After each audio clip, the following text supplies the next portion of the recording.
राज्यासह देशभरात चर्चेत असलेले पुण्यातील कल्याणीनगर अपघात प्रकरण ताजे असतानाच नांदगाव शहरात मद्यधुंद ट्रॅक्टर चालकाचा हात थरार नांदगावकरांना पाहावयास मिळालाय।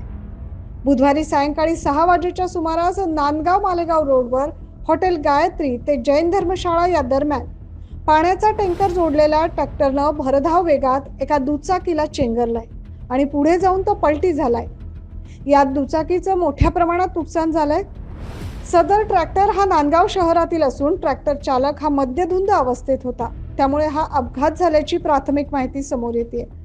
दरम्यान सहाय्यक पोलीस निरीक्षक संदीप बडे यांनी घटनास्थळी धाव घेऊन पलटी झालेला टँकर क्रेनच्या मदतीने बाजूला करून वाहतुकीस मार्ग मोकळा केलाय। ट्रॅक्टर चालक मद्यधुंद अवस्थेत नांदगावकडून मनमाड आणि मालेगावकडे भरधाव वेगाने जात असताना हा अपघात झालाय।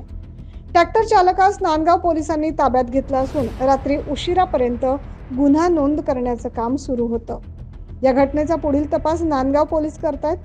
9 न्यूज महाराष्ट्रसाठी नांदगाव येथून प्रतिनिधी अनिल धामणे।